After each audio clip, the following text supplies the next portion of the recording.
ربي بالمصطفى بلغ مقاصدنا واغفر لنا ما مضى يا واسع الكرم يا ربي بالمصطفى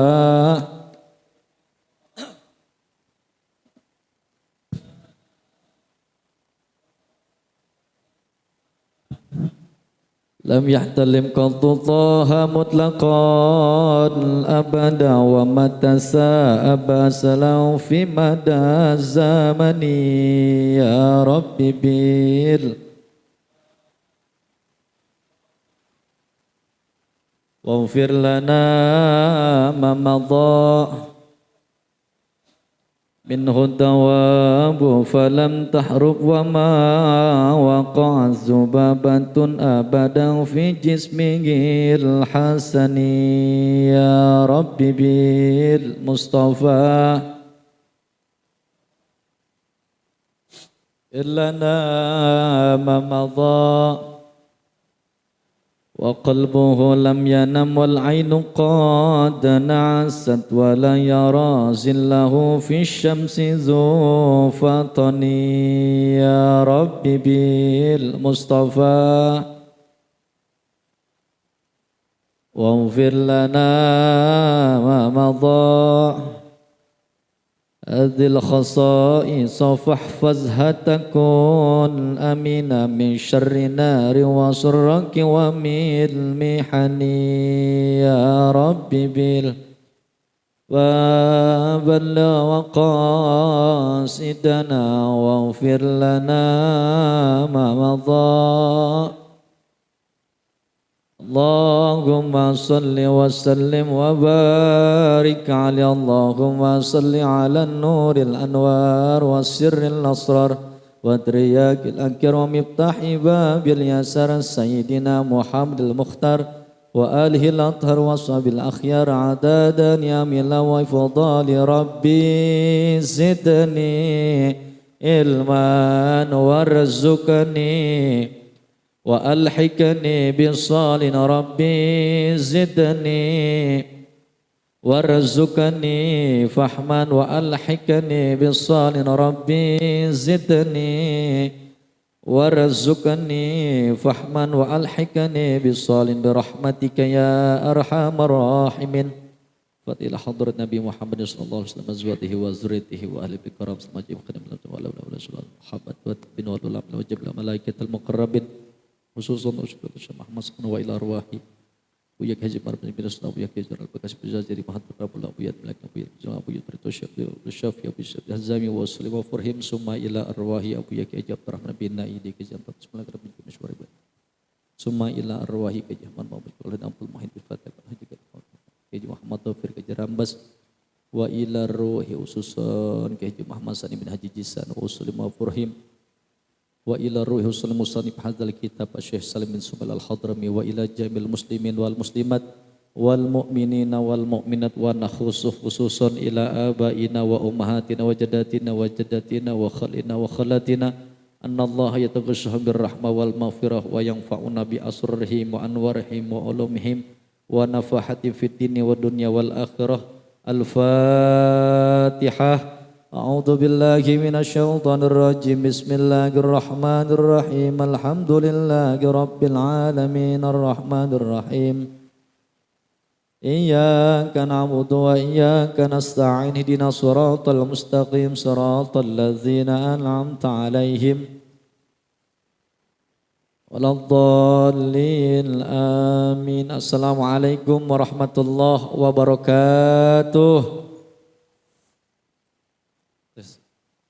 Alhamdulillah wassalatu wassalamu ala rasulillah sayyidina wa maulana Muhammad ibn Abdillah wa ala alihi wa ashabihi wa junudihi wa ansurihi wa mawalah la hawla wa la quwata illa billah.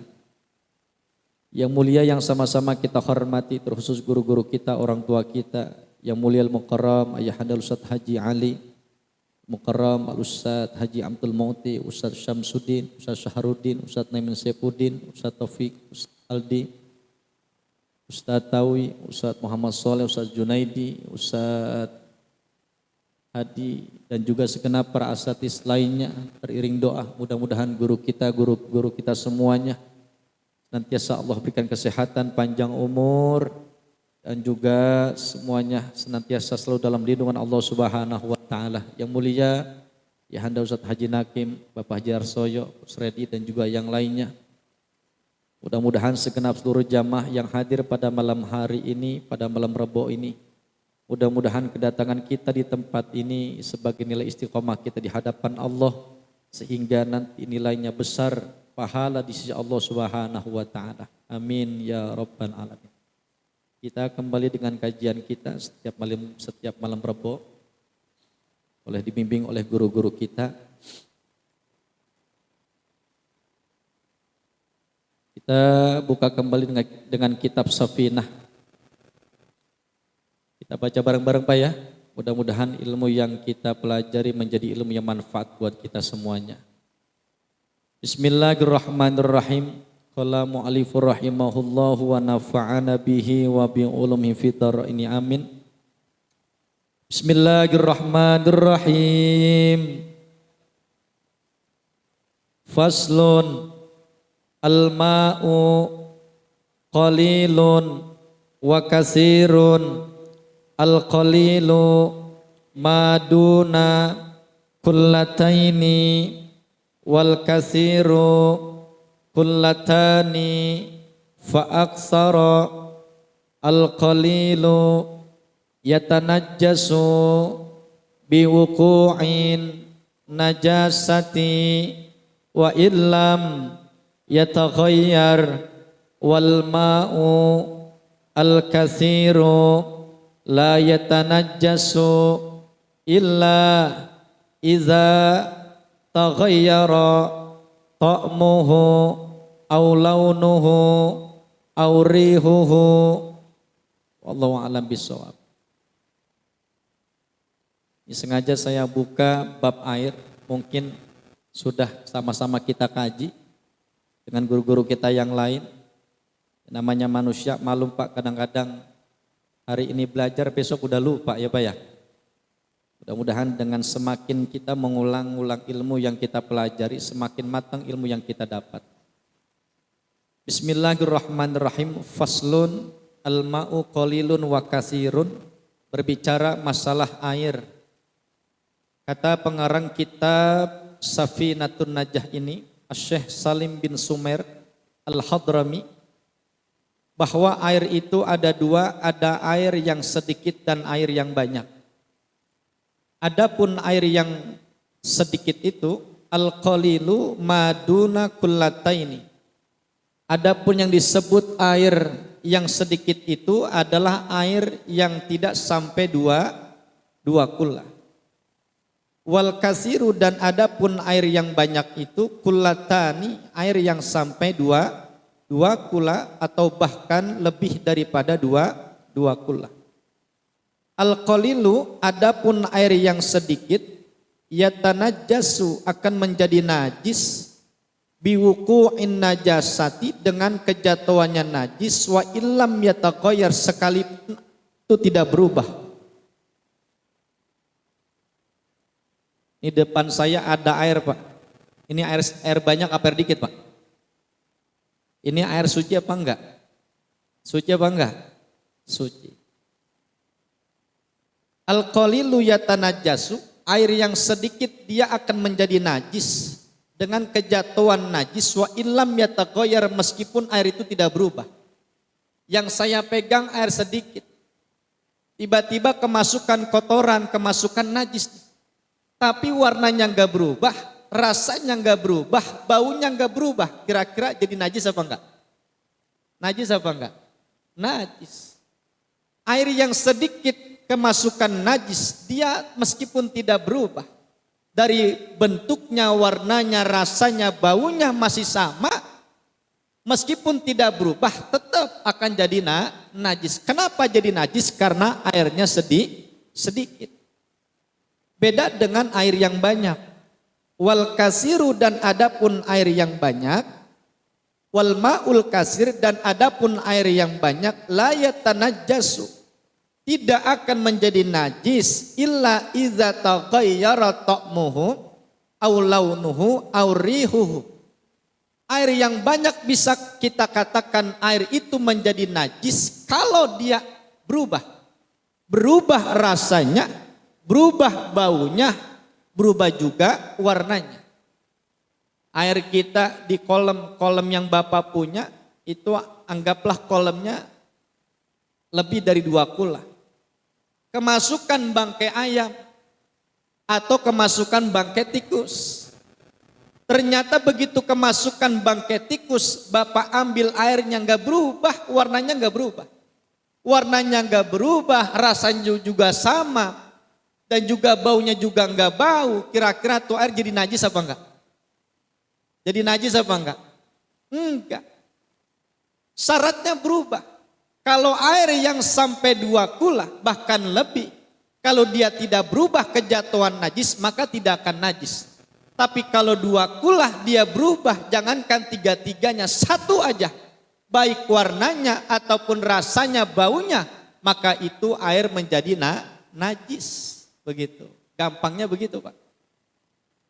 Ini air yang saya pegang. Bedanya air sedikit sama yang banyak. Kalau air sedikit kemasukan najis, meskipun nggak berubah tetap najis. Air yang banyak kalau dia nggak berubah nggak najis. Kalau dia berubah warnanya, rasanya, baunya, baru dia akan menjadi najis. Maka air yang najis nggak akan bisa kita gunakan untuk membersihkan hadas. Ini air yang disebut dengan air yang najis ataupun tidak dengan najis atau tidak najis. Nah, ini masalah air. Ini sebenarnya kalau kita ngaji kitab Safinah simple banget, udah begitu doang Pak. Tapi kalau kita baca kitab Riyadul Badi'ah, lumayan panjang juga dah. Penjelasannya rada-rada rada detail juga dah untuk masalah air. Kenapa kita bahas masalah air? Karena air alat terpenting dalam berhadas, membersihkan najis. Ada orang yang ibadahnya bagus banget, wudunya udah bener banget, tapi nggak paham masalah air. Ternyata yang dia pakai airnya najis. Kira-kira ibadahnya diterima apa enggak? Kagak. Biar kata sholatnya bagus, wudunya bener, tapi airnya yang dia pakai ternyata air yang najis, air yang mustakmal, maka tetap aja ibadahnya juga akan sia-sia di hadapan Allah Subhanahu wa Ta'ala. Saya sedikit masuk ke dalam kitab Riyadul Badi'ah. La yasihul udu, tidak akan sah udunya seseorang. Wal guslu, dan mandi hadasnya seseorang. Wa izalatun najasati, dan juga membersihkan najis. Illa bil ma'it tahuri, kecuali dengan air yang suci. Air yang suci bisa jadi sedikit, bisa jadi banyak, yang penting suci dan mensucikan. Wa huwa alladzi lam taqu fihi najasatun.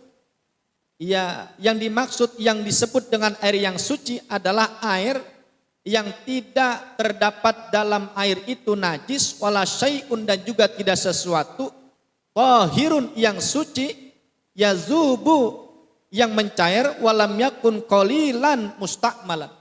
Air yang tidak kemasukan najis, air yang tidak kemasukan benda yang suci, kemudian suci itu mencair. Maka kalau air yang suci kemasukan benda yang suci, kemudian air itu berubah menjadi air yang mustakmal. Ini air saya bening, tiba-tiba dimasukin kopi.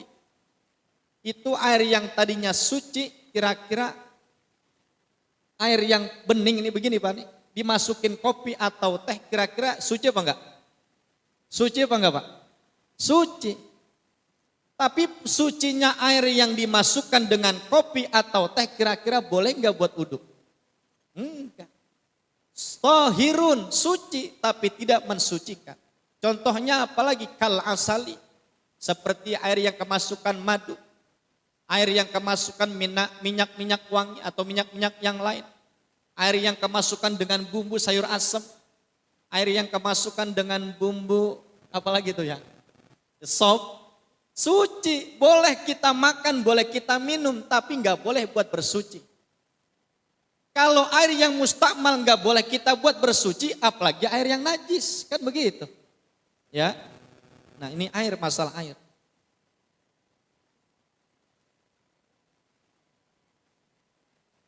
Ngomong secara asam aja namanya Pak.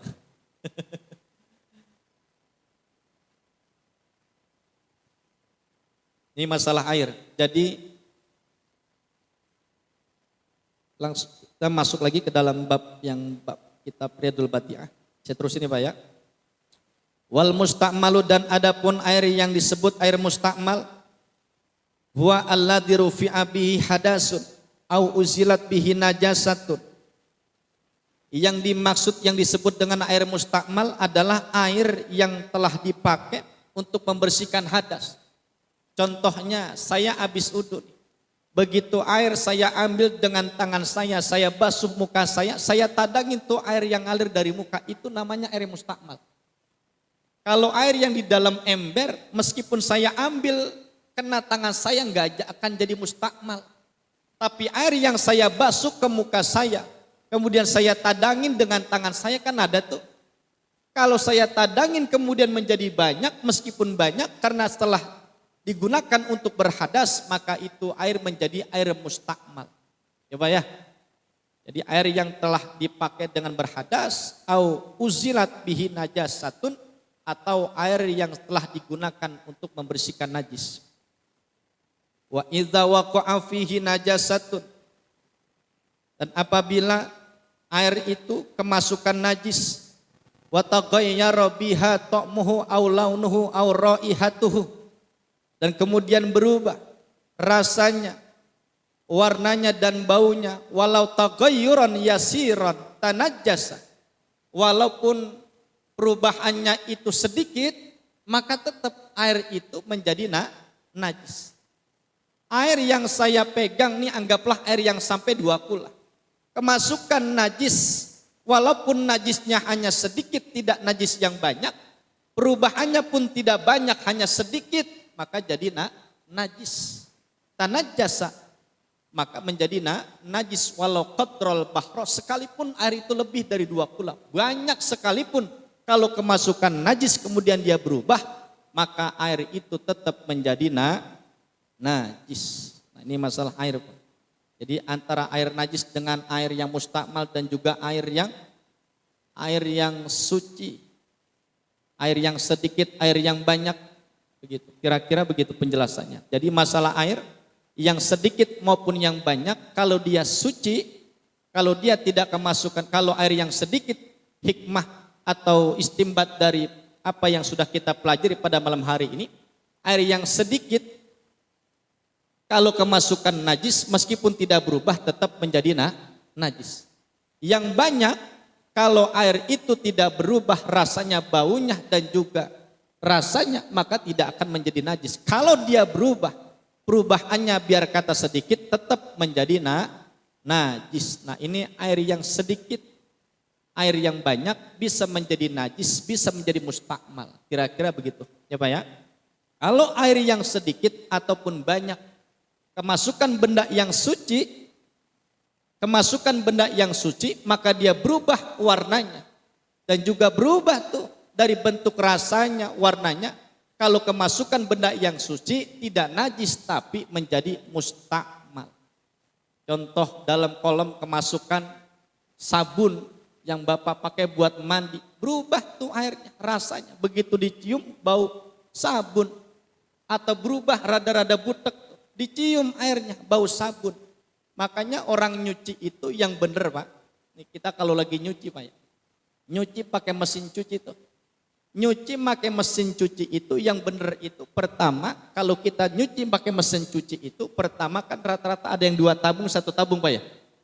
Kalau mesinnya 1 tabung ataupun 2 tabung, pertama begitu Bapak masukin pakaian itu, begitu airnya dijalain masuk ke mesin cuci itu, jangan dimasukin pembersihnya dulu.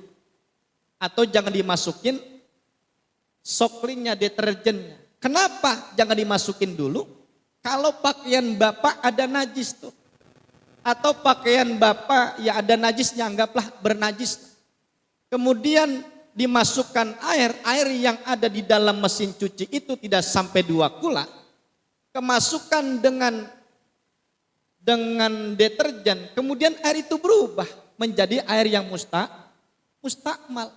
Maka air yang mustakmal membersihkan najis nggak akan suci. Maka yang benar bagaimana?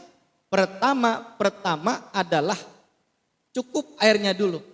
Kalau airnya dulu, maka air itu meskipun pakaiannya ada najis, maka dengan air yang sedikit, karena caranya dituangkan bukan airnya dulu baru pakaian, maka hilang najisnya. Ya Pak ya, maka hilang najisnya. Maka pertama air suci dulu, jangan dicampur dengan deterjen. Setelah sudah suci, baru yang kedua boleh pakai deterjen, boleh pakai pewangi. Yang penting najisnya hilang dulu. Ini kadang-kadang kan kita kalau nyuci nggak mau repot. Begitu masuk pertama, pakaian masuk udah langsung pakai deterjen juga. Kalau pakaian kita nggak ada najis, nggak kita hilangkan najisnya, maka itu air jadi mustakmal. Tapi kalau nggak jadi najis nggak jadi masalah. Yang jadi masalah kalau pakaian kita najis, maka pakaian najis dibersihkan dengan air mustakmal, maka nggak akan suci. Kan begitu kira-kira. Ya Pak ya. Ya mudah-mudahan paham lah. Ya Pak ya. Malum lagi lapar begini puyeng juga Pak. Sama ya. Jadi masalah air, penting masalah air Pak. Kalau dari airnya udah bener, insya Allah sononya bener. Tapi kalau airnya kagak bener, bagaimana ibadah kita yang lain diterima? Biar kata sholat kita bener, wudhu kita cakep, tapi airnya kita nggak paham. Ya percuma sia-sia, yang penting air dulu.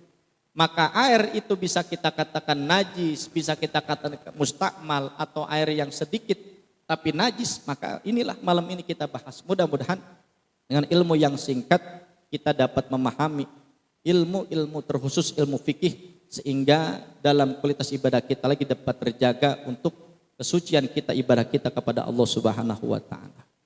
Mungkin sampai di sini ada yang mau bertanya Pak? Silakan.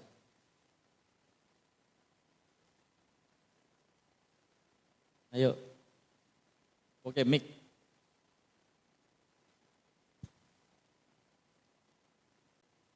Assalamualaikum warahmatullahi wabarakatuh. Guru, saya mau nanya ini yang tadi masalah air yang pertama dikasih deterjen, kita cuci kan itu ya, itu masih ada najis di situ. Tapi kalau air yang kedua itu kan ada proses pembilasan, apakah itu udah termasuk membersihkan najis atau belum? Yang kedua. Ya, sementara itu dulu. Cukup. Assalamualaikum warahmatullahi wabarakatuh.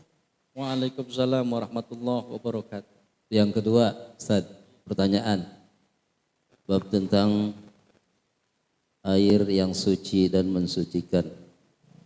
Tadi dijelaskan bahwa air di atas 2 kulah banyak, walaupun banyak tapi terkena najis ataupun berubah warna, bau dan rasanya itu najis. Dalam hal ini sering ataupun pernah saya beberapa kali baik waktu masih bekerja di daerah kota, itu ketika kita ngambil air wudhu, itu di dalam air wudhu itu ada bau daripada jet pumpnya itu keluar bau, ya, air besi ataupun dari kotoran semacam misalnya beberapa kali di Atawabin ketika musim hujan, rembesan dari sumur itu kan tadinya kotor, rembes kemudian mengalir ke keran wudhu, tempat wudhu, dan itu terjadi bau dan juga rasanya kurang sedap airnya. Apakah sholat kita itu di situ sah, wudhu kita sah, atau sholat kita juga sah? Itu. Terima kasih. Assalamualaikum warahmatullahi wabarakatuh. Assalamualaikum warahmatullahi wabarakatuh. Pertama, berbicara masalah air dalam cucian, memang yang benar itu nyuci itu, yang pertama kalau ya bagusnya kita bedakan dengan pakaian yang kita suci dengan pakaian yang najis Pak. Pakaian najis. Nah caranya itu yang benar itu jangan rata-rata orang dulu, air dulu baru pakaian. Ya Pak ya. Kita dulu kalau nyuci airnya kita penuhin dulu, baru kita masukin pakaian yang najis. Nah air yang masuk di dalam mesin cuci itu kan nggak sampai 2 kula. Kemasukan pakaian najis, maka air itu otomatis menjadi najis. Nah ini kalau airnya terlebih dahulu, maka kemasukan najis, air yang sedikit kemasukan najis, maka menjadi najis. Yang benar pakaiannya dulu meskipun najis, air dah masukin. Itu tidak akan menjadi najis. Begitu meskipun airnya tidak sampai 2 kula. Begitu diisi sampai melebihi kadar pakaian, meskipun langsung diangkat itu menjadi suci. Nah ini pertanyaannya, seandainya kita nyuci itu yang pertama kita pakai deterjen. Itu pakaiannya najis apa kagak, Ustaz? Pakaiannya najis apa kagak, Ustaz? Seandainya najis. Seandainya pakaiannya najis. Yang jadi masalah itu begitu pakaian najis pakai deterjen, kemudian pakaian najis direndam dengan air, dimasukkan dengan deterjen, berarti air itu jadi mustakmal. Berarti tidak hilang najisnya kalau tidak dibilas. Nah, begitu dibilas dengan air yang berbeda, dengan air yang suci, maka hilang najisnya. Kecuali tidak dibilas dengan air yang suci. Ya Pak ya, misalnya nih, begitu udah dibilas dengan pertama pakai deterjen, seandainya pakai itu udah najisnya. Begitu sudah dibilas, udah begitu aja tuh. Enggak dibilas lagi dengan air yang suci, maka jadi najis. Sudah najisnya tidak hilang karena airnya mustakmal. Tapi kalau begitu seandainya najisnya memang, berarti kan ini najisnya enggak hilang. Karena pakaiannya najis dimasukkan dengan air, kemudian ditambah dengan deterjen, airnya jadi mustakmal, berarti tidak hilang najisnya. Karena dicuci dengan air yang mustakmal. Tapi begitu dibilas dengan air yang suci dan mensucikan, maka hilang najisnya. Kira-kira begitu Pak Hadi? Benar ya? Ya, kalau dibilas lagi dengan air yang suci dan mensucikan, maka hilang najisnya. Ya Pak ya? Nah nih, cukup Pak Hadi? Jelas ya? Nah ini masalah cuci mencuci Pak. Nah, jadi kalau bilasnya nggak ada tuh yang repot. Iya, kalau bilasnya nggak ada, yang repot tuh kalau nggak pakai bilas, pakai air yang suci, maka jadi najis tuh pakaian. Nah ini sekarang yang pertanyaan kedua, Ustaz Soleh. Kira-kira air yang apakah air yang air yang rasanya dengan zat besi itu, kemudian rasanya juga beda, apakah itu menjadi mustakmal atau tidak? Saya juga merasakan apa yang beliau sampaikan itu kadang-kadang air saya Pak, dulu mula-mula saya tinggal di situ tuh begitu airnya. Entah apa kedalaman, apa kurang dalam begitu tuh. Kurang dalam ya, ini tukang air nyaut ya tuh. Iya. Kurang dalam tuh. Kurang dalam ya? Iya. Iya, tahu saya penggali tuh. Itu air saya mula-mula begitu rasanya tuh. Bahkan kuning, tapi lama-lama itu bersih sedikit. Lama-lama bersih. Apakah air yang memang seperti itu menjadi mustakmal atau tidak? Kalau air yang mustakmal itu mulanya air yang suci. Kemasukan benda yang suci maka jadi mustakmal. Nah ini air yang memang asli dari sononya begitu. Maka tidak akan jadi mustakmal. Begitu ya Pak ya. Kalau air yang memang seperti itu. Saya contoh di Darrohman, tempat saya mondok itu kalau di daerah Parung airnya asin Pak. Padahal jauh dari laut. Tapi itu air yang ada di Empang, air rasanya adem beda. Sebelahnya ada kali tuh. Ada kali dibuat kolam renang sama kiai saya. Tapi air buat mandi, air buat berwudu itu rasanya asin. Bahkan punya zat besinya banyak. Nah, karena itu airnya memang langsung dari sononya begitu. Maka tidak akan jadi mustakmal. Yang mustakmal itu air yang suci, kemasukan benda yang suci, dia berubah rasanya, baunya, suci itu air. Boleh kita minum, boleh kita makan, tapi untuk bersuci enggak boleh. Kira-kira begitu Ustaz Soleh. Ya kalau memang airnya dari dalam buminya memang begitu.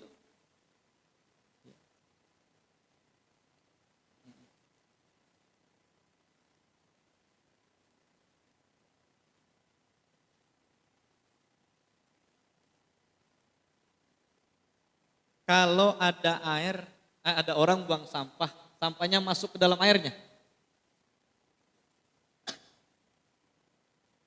Rembesan, ada yang begitu, Ustaz? Atau bin, aduh. Ini masjid kita pisan ini mah.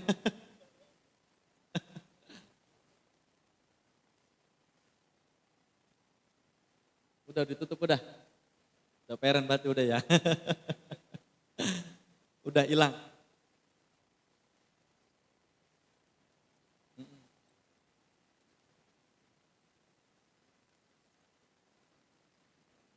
Dari rembesannya itu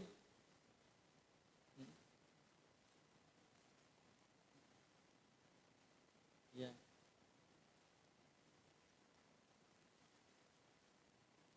Berarti cara yang paling gampang itu mantek lagi nih. Iya, jauhan. Emang orang dulu kalau nggali sumur dia lihat-lihat ini ada dekat WC apa kagak nih, ada sepeteng apa kagak, dia pindahin jauhan. Iya, kira-kira begitu. Pindah dah besok dah. Ada lagi Pak?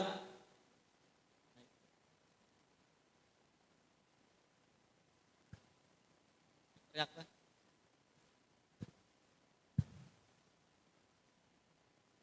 Assalamualaikum Ustadz. Waalaikumsalam. Masuk.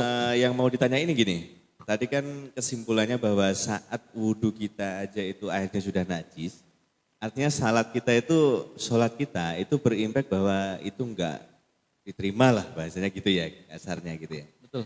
Nah pertanyaannya ini kan ngaji kita malam ini nih, nah selama ini kalau kita nggak tahu itu, ya kalau sudah tahu mungkin kita lebih hati-hati. Kalau yang sebelum-belumnya, apakah juga ibaratnya sholat ini gimana gitu Ustadz? Jadi apakah mungkin separuh diterima, separuh enggak gitu? Mungkin itu aja sih. Assalamualaikum. Baik, terima kasih sebelumnya. Selama kita belum mengetahui, bahkan makanya gunanya kita ngaji malam hari ini biar kita tahu bagaimana tata cara ibadah yang benar. Mudah-mudahan seyakin-yakinnya kita kepada Allah, ibadah-ibadah kita yang sekiranya masih kurang, yang udah kita lakuin sebelum-belumnya mudah-mudahan diterima sama Allah. Nah sekarang tugas kita begitu udah tahu, berarti kita kudu jaga jangan sampai ilmu yang udah kita dapat kita nggak amalin. Kira-kira begitu Pak. Ya mudah-mudahan keyakinan kita kepada Allah. Yang penting niat kita ikhlas, benar-benar ibadah kepada Allah. Kalau kita nggak tahu, mudah-mudahan Allah ampuni dosa kita sehingga ibadah kita diterima. Begitu ya Pak ya. Nah, sekarang gunanya kita ada pengajian malam Rebo, duduk ngaji begini kan kita jadi tahu ilmunya.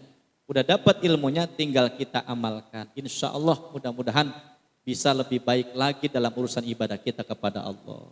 Kira-kira begitu Pak Haji ya. Mudah-mudahan yakin kepada Allah, ibadah-ibadah kita yang udah lalu sekiranya masih banyak kayaknya, wah salah gue kemarin kayaknya.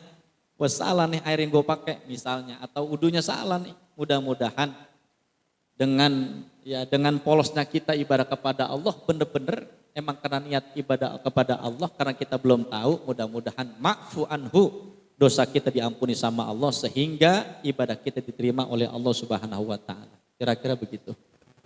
Cukup Pak Haji? Cukup ya. Semuanya cukup ya. Mudah-mudahan ilmu yang kita dapat menjadi ilmu yang manfaat. Kita baca Fatihah.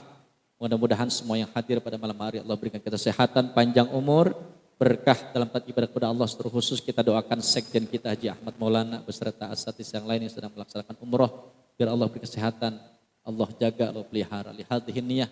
Al-Fatihah. Bismillahirrahmanirrahim. Alhamdulillah rabbil alamin.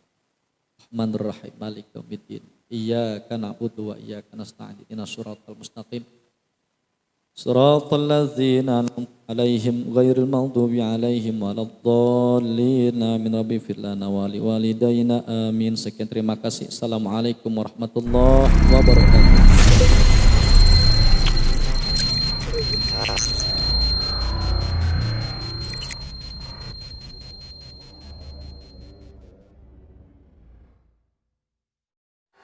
Dengan siaran langsung YouTube channel live streaming Fadlan Sel.